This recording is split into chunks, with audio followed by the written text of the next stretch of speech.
Hi folks, well something different today. My mate Matt has brought me his Halfords brand air compressor, which he says is totally packed up. So I've got my power supply and my multimeter.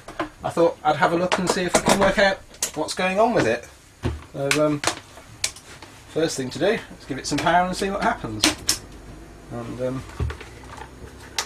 well, the light's not working and the compressor's not working, and well, that seems to suggest that power isn't getting as far as here, or there's some fuse blown in there, or possibly there's some problem inside the connector that means power's not getting through.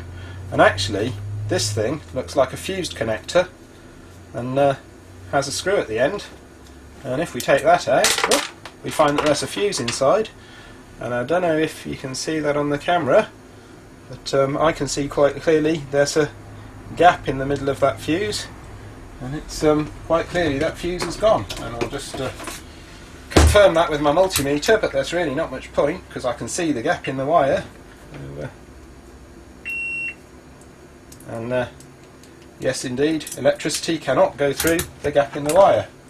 Now, because I'm fortunate enough to have things like that to hand, I have an assortment of fuses because I kind of saw this problem coming.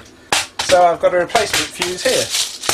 So well, that'll get power at least as far as the compressor. Now obviously something's happened inside this compressor to make it blow that fuse.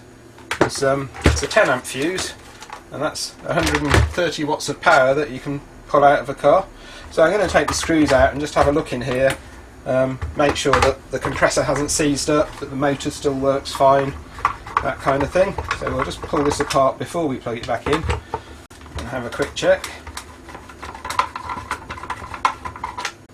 I have of course hidden some screws under the label to make it difficult to get out. You can always find the little dimples where the label pushes down into the hole.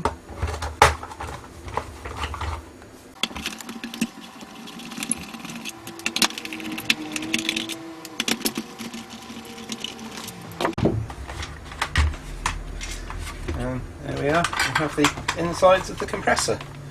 So there's really not a huge amount to this thing.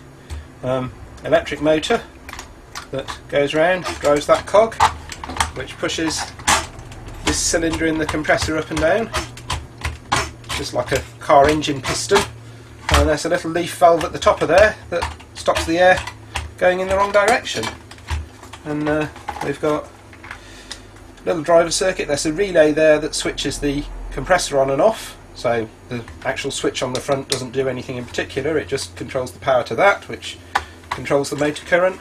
Little LED light and a couple of transistors to drive the relay and the LED light, and that's just the panel with all the switches and circuits on. So while we've got that open, we'll I mean, the motor doesn't seem seized, the compressor seems to move fine, so we'll give it a try and see whether that fuse manages to work or not. And that's a good sign. We've got the display on and the light works, and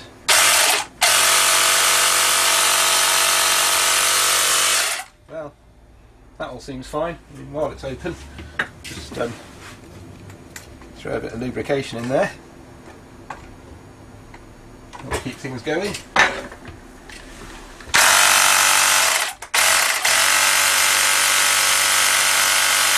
Actually, that's good. That's knocked 300 milliamps off the current that was pulling, just putting a bit of oil down the side of the piston. Stick a bit more down there.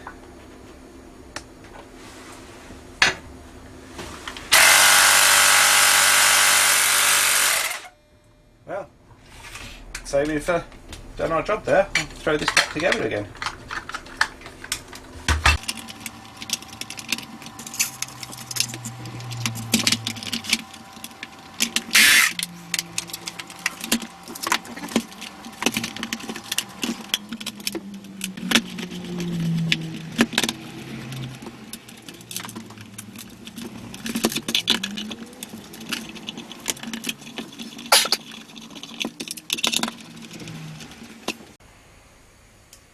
Probably go in better if it's the right way round.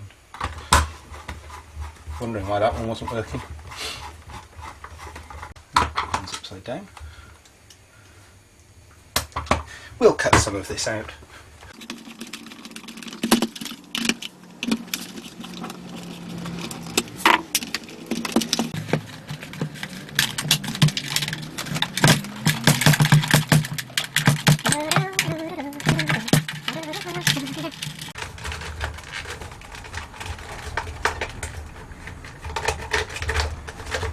Another quality item saved from the landfill.